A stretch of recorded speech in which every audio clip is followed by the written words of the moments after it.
Hello friends, welcome back to my YouTube channel the SCP study. हम पढ़ रहे थे राजस्थान की प्रमुख सभ्यताओं के बारे में, जिसमें हमने कालीबंगा सभ्यता शुरू कर रखी थी। तो आज हम कालीबंगा सभ्यता के बारे में ही और पढ़ते हैं कि इसमें हमें कौन कौन से और साक्ष्य मिले थे। कल मैंने आपको एक स्टोरी के रूप में बताया था कि वहां पर क्या क्या कुछ साक्ष्य मिले थे। उम्मीद है आपको वीडियो समझ में आई होगी, आपको मैटर अच्छा लगा होगा। अब अपने आगे बढ़ते हैं और देखते हैं कि और क्या क्या साक्ष्य मिले थे कालीबंगा सभ्यता में। तो चलिए शुरू करते हैं।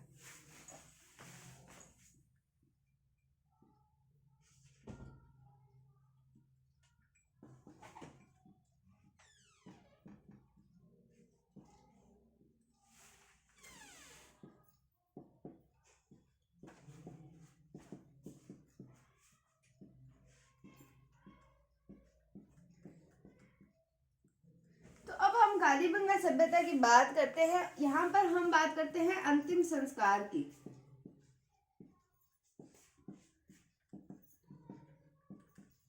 तो यहाँ पर अंतिम संस्कार होता था तीन प्रकार से।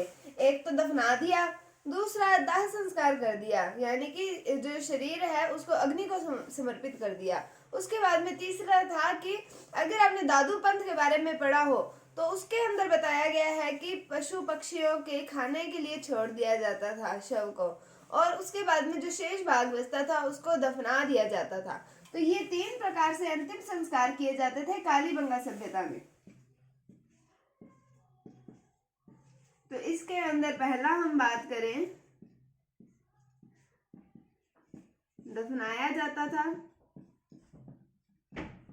दूसरा दाह संस्कार।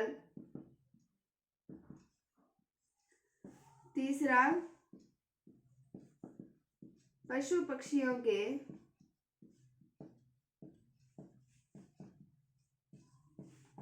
खाने के लिए छोड़ दिया जाता था।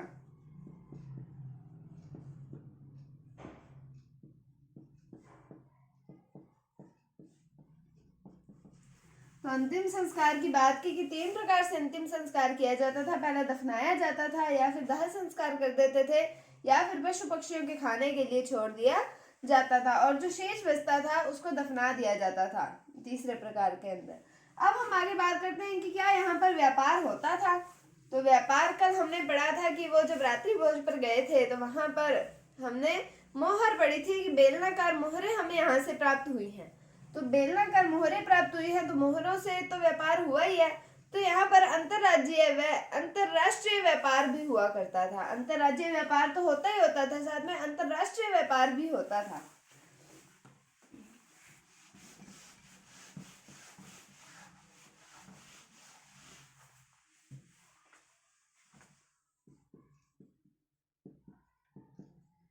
व्यापार की बात करें तो यहाँ अंतरराज्यीय,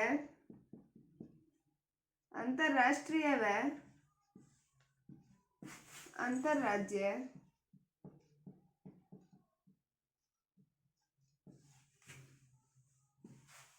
व्यापार किया जाता था।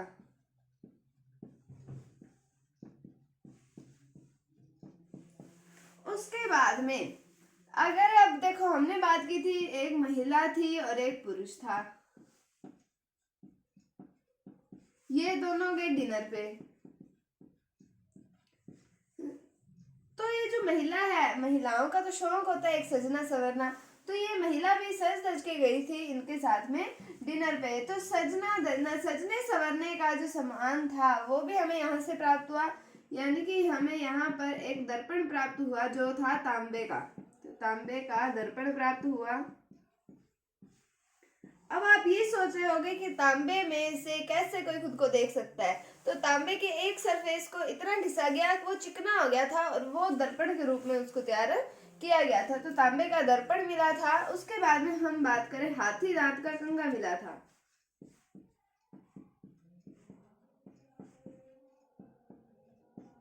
हाथी दांत का कंघा मिला था और तांबे की ही पिन मिली थी।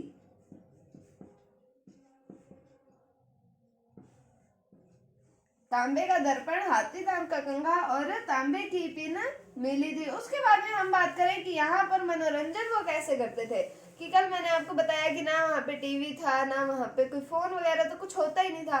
तो फिर वो मनोरंजन कैसे करते थे? तो वो मनोरंजन एक पासे का खेल खेल कर करते थे।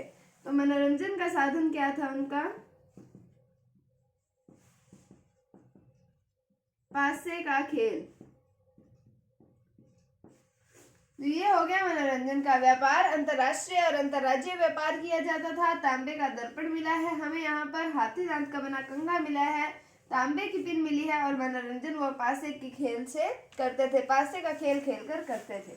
अब हम बात करें कि पूजा किस किस की जाती थी कालीबंगा सभ्यता में।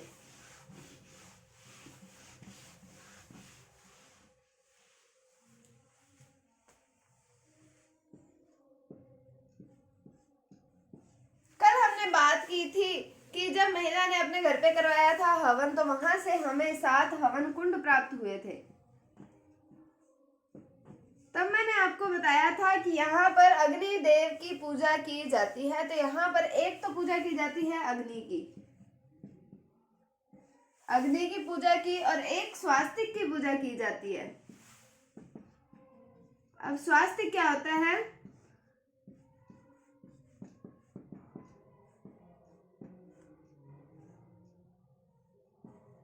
ये चिन्ह होता है स्वास्तिक का। तो स्वास्तिक की पूजा की जाती थी। और हम बात करें यहाँ पर किसकी की जाती थी पूजा? एक तो वृक्षों की पूजा की जाती थी, जल की पूजा की जाती थी, मतलब जो चीजें उन्हें दिखती थी उनकी वो पूजा करते थे, जो उनके सामने साक्षात थी।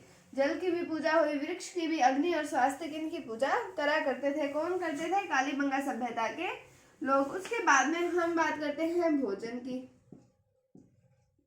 क्या वो भोजन शाकाहारी करते थे या मांसाहारी करते थे? तो उन्हें जो मिल जाता था वो भोजन कर लेते थे। अगर शाकाहारी मिला तो शाकाहारी कर लेते थे, मांसाहारी मिला तो मांसाहारी। अब कल महिला और पुरुष गए थे, अपने पहुंचाया था उनको डिनर करवाने के लिए। तो उसमें महिला ने तो तंदूरी रोटी ऑर्डर की थी, तो वहां पे हमें तंदूर जो मिला था, बेलनाकार तंदूर, ठीक है। तो उन्होंने तंदूरी रोटी मतलब ऑर्डर की, तो मतलब उनको वो थे शाकाहारी, और जो पुरुष थे उन्होंने नॉनवेज ऑर्डर कर दिया, वो हो गए मांसाहारी। तो यहाँ पर शाकाहारी व मांसाहारी दोनों प्रकार के लोग थे।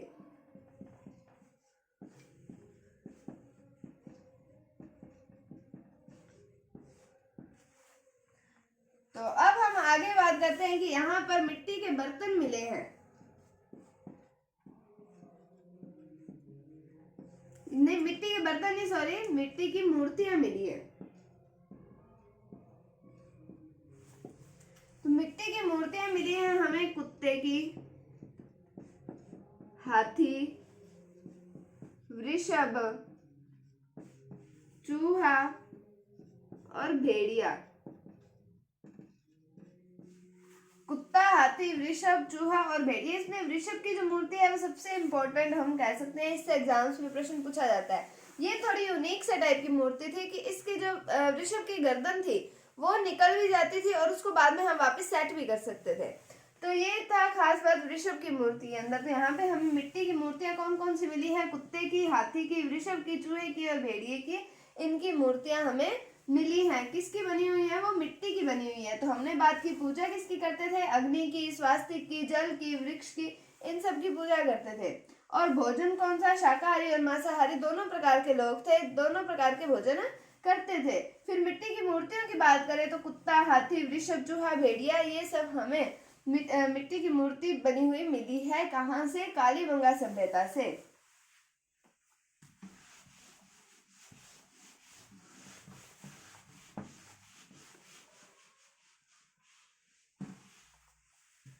उसके बाद में यहाँ का जो समाज था, कालीबंगा का समाज था, वो मातृसत्तात्मक समाज था। कौन सा समाज था? मातृसत्तात्मक। मातृसत्तात्मक समाज था। अब इसका मतलब तो इसके नाम से स्पष्ट हो रहा है, मातृ मतलब माता और सत्तात्मक मतलब सत्ता, यानी कि माता की सत्ता हुआ करती थी। जो मुखिया होती थी वो माता होती थी। यहाँ पर स्त्रियों का सम्मान होता था, और मुख्य जो होती थी वो होती थी माता, यानी कि यहाँ पर मातृसत्तात्मक, माता की सत्ता वाला समाज था। कहाँ पर? कालीबंगा सभ्यता में। फिर हम बात करें कि ये एक कांस्य युगीन सभ्यता थी।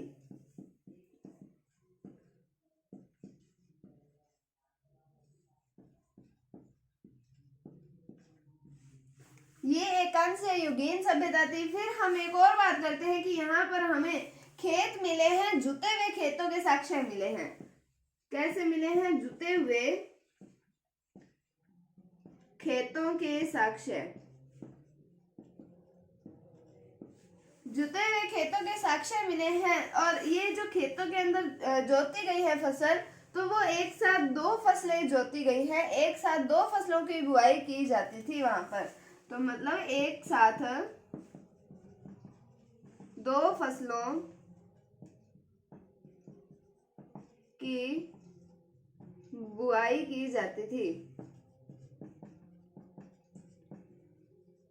तो जैसे हम एग्जांपल है चना और सरसों, इनकी एक साथ बुआई करनी है, तो फिर अब ये इस तरीके से बुआई की जाती थी कि एक तो होगी यहाँ पर तो सारे चना हो गए, वर्टिकल चना हो गए, और हॉरिजॉन्टल जो हो गए वो सरसों। तो चना और सरसों की हम कह सकते हैं, एक एग्जांपल के तौर पे याद रख सकते हैं कि इसकी बुआई की जाती थी। कैसे? एक साथ दो फसलों की बुआई जो होती थी उसमें।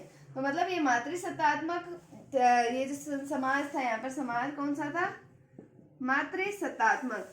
और कांस्य युगीन सभ्यता थी कालीबंगा सभ्यता। यहाँ पर जुते हुए खेतों के साक्ष्य मिले हैं और इसमें एक साथ दो फसलों की बुआई की जाती थी। उसके बाद में अब हम बात करते हैं कि इस सभ्यता का अंत कैसे हुआ।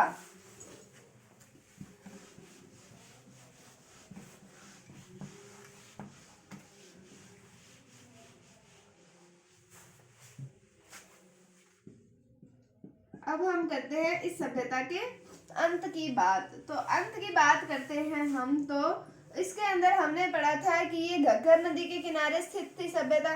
घग्गर नदी का प्राचीन नाम था सरस्वती नदी,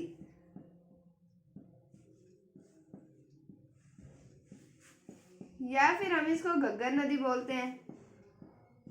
तो इस नदी के सूख जाने से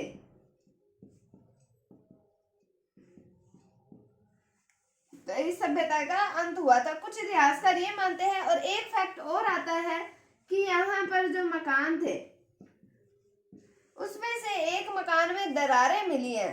क्या मिली हैं? दरारें।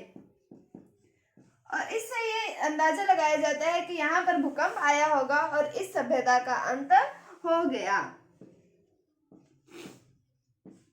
तो कुछ जो इतिहासकार हैं वो ये मानते हैं कि भूकंप के कारण इस सभ्यता का अंत हुआ, और कुछ इतिहासकार ये मानते हैं कि सरस्वती नदी यानी कि घग्गर नदी के सूख जाने से इस सभ्यता का जो है वो अंत हुआ था। तो ये था हमारा कालीबंगा सभ्यता के बारे में। ये हमने पढ़ा कि ये थी सभ्यता हनुमानगढ़ में, वर्तमान स्थिति इसकी हनुमानगढ़ में है। उससे पहले हमने कालीबंगा का अर्थ भी पढ़ा था। और फिर हमने बात की कि इसके बारे में सबसे पहले संकेत दिए थे डॉक्टर एलपी टेसीटोरी ने संकेत दिए थे। अमलानंद घोष जो थे उन्होंने इसकी खोज का कार्य प्रारंभ किया था। फिर हमने इसके उत्खनन के अंदर एक तो बीबी लाल, बीके थापर और जेवी जोशी के बारे में हमने पढ़ा था कि उन्होंने इसके उत्खनन का कार्य किया था। उसके बाद में हमने ये पढ़ा था कि हड़प्पा कालीन सभ्यता है, और डॉक्टर दशरथ शर्मा की पुस्तक पढ़ी थी हमने, राजस्थान थ्रू द एजेस। उसके अंदर बताया गया है कि ये सिंधु घाटी जो सभ्यता थी उसकी तीसरी राजधानी बताया गया है कालीबंगा सभ्यता को। फिर हमने पढ़ा कि ये एक शहरी सभ्यता है। इसके अंदर जो सड़कें होती हैं एक दूसरे को लंबवत काटती हैं, यानी कि समकोण पर काटती हैं, और ये होती है ग्रिड शैली या फिर ऑक्सफोर्ड पद्धति। और यहाँ पर मकान भी एक क्रम में बने हुए थे, और उनका जो प्रवेश द्वार था वो आगे की ओर मतलब सड़क पर ना खुलकर पीछे गली में खुलता था। फिर हमने यहाँ पर साक्ष्यों की बात की कि यहाँ पर हमें 7 हवन कुंड मिले हैं या अग्नि वेदियां मिली हैं। हमने बात की कि यहाँ पर बेलनाकार तंदूर मिले हैं, हमें मोहरें मिली हैं, हमें बेलनाकार। हमने युग्मित स्वाधान की बात की थी, कब्रों की बात की थी कि हमें अंडाकार और चिरायु प्रकार की कब्रें मिली हैं। और हमने आज ये भी बात की, वो भी बात की थी हमने कल की शल्य चिकित्सा के साक्ष्य मिले हैं, क्योंकि हमें यहाँ पर एक छिद्रित खोपड़ी मिली थी। आज हमने बात की कि अंतिम संस्कार कितने प्रकार से किया जाता है। उसके बाद में व्यापार के बारे में बात की, दर्पण देखा हमने, तांबे का दर्पण था, हाथी दांत का कंगा था, इन सब चीजों के बारे में बात की हमने। पूजा की बात की, इसके अंदर की स्वास्तिक, जल, अग्नि और वृक्ष की पूजा की जाती है। और बाद में लास्ट में आते आते हमने कालीबंगा सभ्यता के अंत तक पहुंचे हम, और ये देखा कि कुछ इतिहासकार जो है तो ये मानते हैं कि सरस्वती नदी या घग्गर नदी के सूख जाने से इस सभ्यता का अंत हो गया, या फिर कुछ जो इतिहासकार है वो ये मानते हैं कि जो यहाँ पर मकान के अंदर दरारें पाई गई थी, उसके अंदर भूकंप के कारण इस सभ्यता का अंत हो गया। तो ये थी कालीबंगा सभ्यता। उम्मीद है आपको वीडियो देखते देखते में ही ये सभ्यता याद हो गई होगी। अगर आपको वीडियो थोड़ी सी भी अच्छी लगी है तो इसे लाइक कीजिए, शेयर कीजिए और चैनल पर नए हैं तो इसे सब्सक्राइब जरूर कीजिए। Thank you, thanks for watching, bye bye.